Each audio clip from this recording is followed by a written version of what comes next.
All good things must come to an end. Summer break, Washington's nonpartisan presidency, this video, etc. In today's video, the Miran Empire itself will come to an end.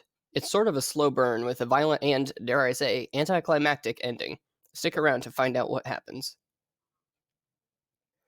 The Fall of Mira was written on January 4th, 2020 as my 24th story. As suggested by the title, it covers the historical period leading up to the collapse of the greatest civilization Caeruleus has ever known, as well as the collapse itself and a bit about what happens afterward. The Fall of Mira is actually written as a short story within the world of Caeruleus as well, by a guy named Lezev Nulajuk in the year 2304 LM. He is the state historian for the Kingdom of Shammuz. As for our characters, we only have a few important ones, and they're all part of the same family. We have King Thammuz I, the founder of the House of Mateen, King Thammuz III, the ruler of West Mira, and King Nemzet V, the ruler of East Mira. There are some additional peripheral characters that you'll see eventually, but they're not important enough to warrant their own drawings. I suppose we should start with King Thammuz I. Thammuz is an egomaniacal ruler who wishes to find glory for himself. He's already established his own royal house, the House of Mateen, after assassinating his second cousin, the Mad King Ulno the Bloody. But what more could a guy want than total continental domination? Fortunately, there are two weak, decentralized nations within arm's reach. Thammuz headed east, eventually running into the Pomagan Empire. You may remember from the Shamur the Vindicator episode that the Pomagans don't mess around. They are a formidable foe and will not hesitate to destroy your very existence. That's not the same Pomagan Empire as the one in 1688 LM. This Pomagan Empire, led by Emperor Lugdek III, is falling apart at the seams, so it's not a difficult task for Thammuz to sweep in, overthrow Lugdek, and take control of the area. One down, one to go. As Thammuz nears the region known as Theasium, he begins to wonder how he will go about conquering it. The only real city is Thartala, and the rest of the populace is spread out, living as nomadic tribes. He reasons that, since there is no central government, all he has to do is walk into the city, declare it conquered, and go back home and throw a party where he gets blackout drunk. Well, this is exactly what he does. The Theasians don't take him seriously for two reasons. The first is that most of them don't speak Middle Nucrian, so he would have just been this idiot yelling something in a foreign language in the middle of the city. If someone came to your city and yelled Zamuk Ruiz Purubi, would you lay down your defensive golf putter and accept their rule? I wouldn't either. The second reason is that, for those who did speak Middle Nucrian, they just didn't care.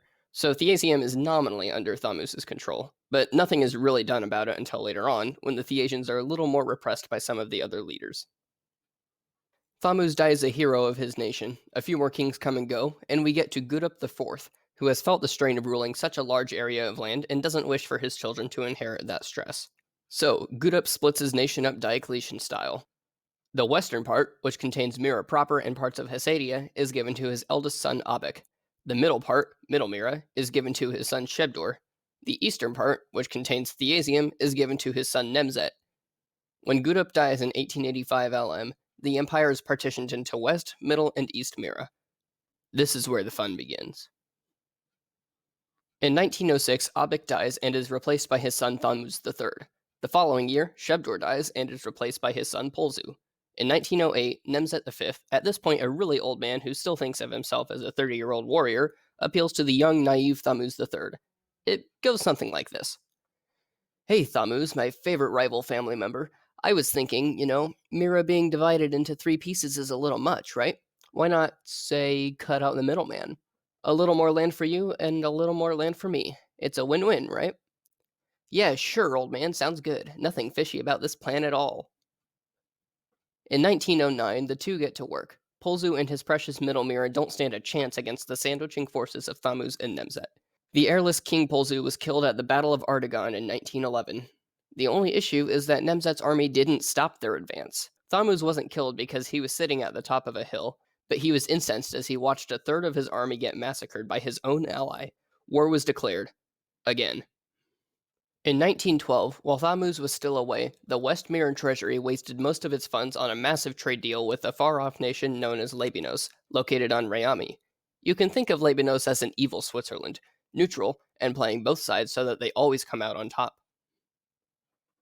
That's a meme reference. Anyway, Thammuz was even more outraged, because this transaction was illegal without the king's approval. Lebanos would not go back on the deal, though, because money is more important than the impending collapse of a massive civilization. So Thammuz was kind of stuck. His armies began to mutiny because they weren't getting paid, so the treasury got the bright idea to mass produce paper money. As history can tell you, this was a bad idea. West Mira was plunged into a massive depression, and revolts flared once people realized their hard earned money was totally worthless, and the people blamed their king, who really wasn't at fault. Thamus couldn't escape. He was being pushed back into his home, but his home was unwelcoming. Thamus wasn't the only one whose empire was falling apart. Nemzet had been gone from East Mira for a very long time now, and the Thasians, who were getting a little restless from all the oppression, revolted. They took the route of, no one is here to tell me I can't conquer this area, so I'm going to say that it's mine and move on with my life. The Thasians were now independent, and Nemzet had no way of stopping them. Thamus went into hiding, and his second in command, Udur Mediken, tried to seize the government. Well, Nemzet had him assassinated, and then declared himself the emperor of the Second Miran Empire, probably still unaware that his homeland was no longer his to rule. While his people were scouring the country for Thamus, Nemzet subdued some towns in Kandavar, which were still somewhat loyal to Thamus. Once he heard that Thamus was hiding in the city of Caeruleus, he directed his army towards the city. There's a bit of irony here that I want to point out. Remember that Negeb, the founder of Mira, traveled up the river Nuke towards Caeruleus, where he eventually created Mira by bringing all the cities together. In much the same fashion, a vengeful Nemzet was heading up the Nuke towards Caeruleus to seize the remains of the Miran Empire by force. Outside Caeruleus, Thamus's small, ragged army met Nemzet's large professional and extremely exhausted and overworked army. The battle raged, neither side aware that both their kings were dead. Just a couple hours into the fighting, Thamus and Nemzet met on the battlefield, stabbed each other at the same time, and died right then and there. Interestingly, their hands were clasped together when they died, as if in a final gesture of goodwill. The East Miran army squarely defeated the West Miran army, but they were so disheartened by the news of their king's death that they just couldn't keep themselves together. They half-heartedly looted Caeruleus, burned it down, and went their separate ways. The Fall of Mira concluded a period of time known as the Burning, where lots of other civilizations collapsed in the period from 1900 to 1920 LM.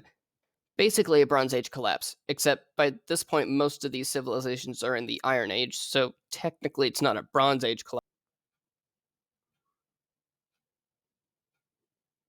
Anyway, the Burning only lasted 20 years, but its effects lasted much, much longer. Without Mira, there was a major power vacuum on Dekabi. It was filled in the east by a burgeoning Thasian colonial empire, but in central and western Dekabi there were tons of tribes all competing with one another for regional dominance. The Nucrian Dark Age had descended upon the continent. That was a depressing way to end the video, so here's a picture of an axolotl to cheer you up. Leave any comments if you have questions or feedback, and I'll get back to you when I can. I hope you enjoyed the video, and, homework permitting, I'll see you all in the next one.